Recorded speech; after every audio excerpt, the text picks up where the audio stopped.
How's it going, everybody? I thought I'd do a little bit of a Blu-ray video. We had some stuff come out today. Quite a few good things, actually. We got some movies and one season of a TV show, and I'm going to start with that.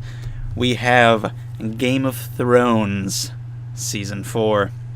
Very nice. I just got the regular packaging. I know at Best Buy they have the special ones that they have with every season, you know, with all the different houses.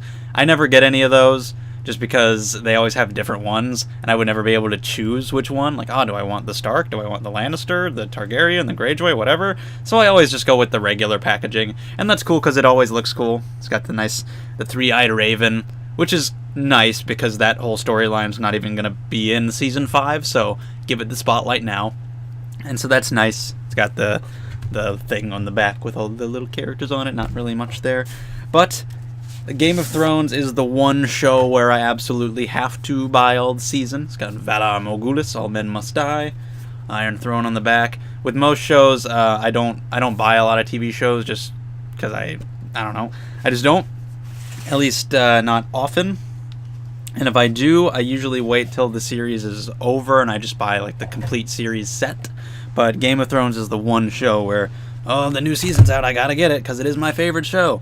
And then inside here we got all the characters on here, Daenerys, Jon, and opens up with all the discs. Cersei, Tyrion, all the other characters behind the discs, Jaime.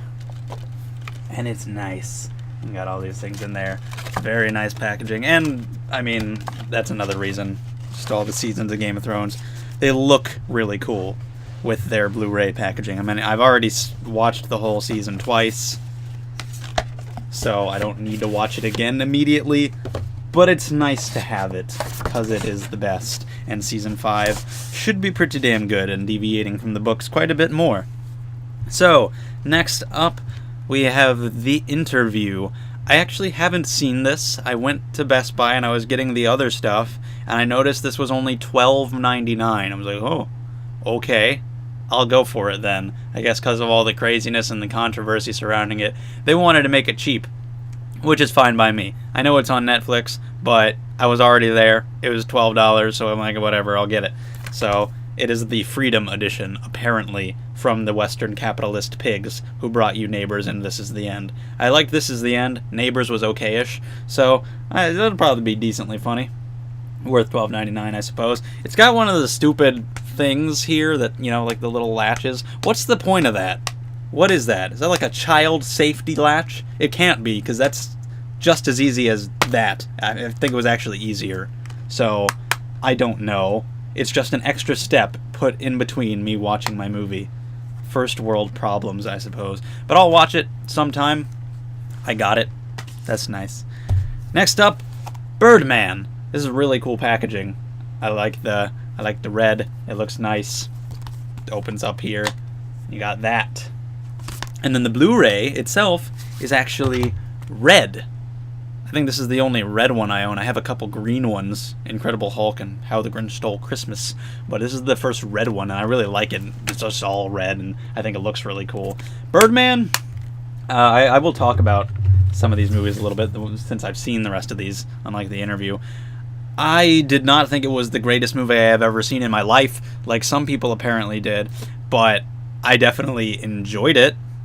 I want to watch it again for sure, because I think I could enjoy it more the second time, because I didn't see it in theaters. When I first saw it, I actually had to watch it in 2 sittings, and I think that affected it a lot, because a lot of the craziness about it is the fact that it's made to be like one continuous shot, and when you take a break and have to do it in 2 sittings, that kind of ruins that. But I liked that. That was very impressive. Some key moments that I really liked, without spoiling it, I liked when Emma Stone was yelling at him. That was a good scene. When he was yelling at the critic, his whole hallucination in the street and what he was talking about and thinking about there. The bit with the taxi, that was funny. I didn't really think it was very funny a lot of the time, but that was funny. That made me chuckle. I liked that one Naomi Watts kiss scene, that one particular one. That was nice. Some of it was kind of slow, but those scenes and a lot of the good scenes, there were a lot of great scenes connected by some stuff that got kind of slow for me, but it was really good. Everybody was really good in it. Edward Norton just kind of disappeared. That was weird. His character just kind of, I don't know what happened to him, but it was cool. I liked the messages. I liked all the themes. The ending, I'm not a big fan of. I don't want to get too into it at all, but I kinda like it, but I kinda also don't. I've come up, I looked stuff up about it, and I've come up with my own idea of what happened, but I don't know. I don't think it really needed to be the way that it was, I suppose. But anyway, it was good. I want to watch it again. Next up, we got The Theory of Everything. Another extremely good performance. If I have to choose between the actors who are nominated for Best Actor at the Oscars, I would go with Eddie Redmayne. He was fantastic. Physically, just the facial little nuances, acting like Stephen Hawking. There were some parts in the movie where I kind of forgot that I wasn't actually watching Stephen Hawking. It's stupid that Jake Gyllenhaal is not nominated for Nightcrawler, but since he's not, out of the ones who are nominated, I pick him. Felicity Jones was good too. And I will admit, a little Oscar baity. I don't really like that word, but I guess it kind of does fit sometimes. Definitely a little bit. There were a few moments where I'm like, okay, I get it. You're kind of shoving in our face, trying to make it like as beautiful and clean as possible. And that was the problem that I had. It was a little too clean. Like they went out of their way to make it seem like there were no flaws to Stephen Hawking or Jane or anyone. Make them seem perfect and make it seem just, no real. I don't want to say no conflict because Lou Gehrig's disease is a conflict, but they didn't want to have any scene where they like got mad at each other and yelled, and I feel like that would have happened at some point and really should have been shown. They wanted to make it very nice and clean, which is cool. You want to respect the people you're making a movie about, but I don't know. I feel like there could have been a bit more honesty to the portrayal, and I also wish it would have focused on the science a bit more and just how.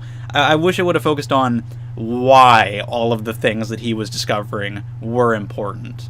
It focused way more on the romance. At one point, his dad's like, oh, you need extra help. You're world famous. And I was like, huh? He's world famous? When did that happen? I know he wrote that book, and they were like, you've done it, boy, but I didn't know he was world famous yet. It didn't really make that clear. It was focusing on his wife getting all up on that other guy. Didn't really focus on the fact that he had become world famous. So I wish it had focused on that a little more. But there were some really good moments, really good scenes, really great performances, and it's something that I would like to watch again. So, yeah, I got that. So, we got, Best Picture nominations, Best Actor nominations, Birdman, The Theory of Everything, fantastic, well-made films. Next up, and equally that, Dumb and Dumber 2. I really liked it, okay? I was really kind of confused by the reception this movie got. Not by critics. Obviously, critics are going to be like, Dumb and Dumber 2? No. But, just from normal people. Because I watched Dumb and Dumber the day before I saw this, and it's like the same thing. I mean, it's the same kind of humor. I think, anyway. I'm pretty sure. I feel like if you like Dumb and Dumber, as in actually like it, not just nostalgia, if you watch it now and still like it on its own, I feel like you would like the sequel. It's the same kind of humor for the most part. It's not a good film. The story and the characters and whatnot, it's not supposed to be. It's dumb. That's the point.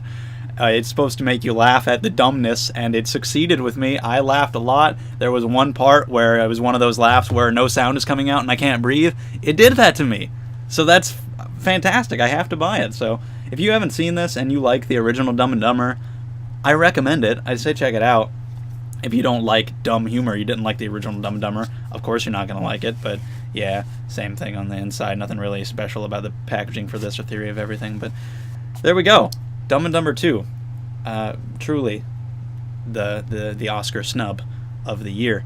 So, those are the Blu-rays that I got today. I will get around to watching the interview soon enough, and I want to rewatch all of these, see if I laugh in Dumb and Dumber 2 again, see if I get a little more enjoyment out of Birdman, maybe even Theory of Everything. I wouldn't be surprised if I watched Game of Thrones Season 4 for a third time before Season 5 starts. All men must die. That is the truth. Anyway, that's all I got, so thank you very much for watching. Let me know your thoughts on any of this. Game of Thrones, Dumb and Dumber 2, Birdman, Theory of Everything, the interview, anything at all. Thank you guys, and I will see you. I'm going to do a spoiler review of Kingsman in a couple days. So if you've seen Kingsman, you can watch that and it'll be all good. If you haven't seen Kingsman, you should. And then watch my spoiler review after watching my regular review. Anyway, thank you for watching. I'll see you guys later.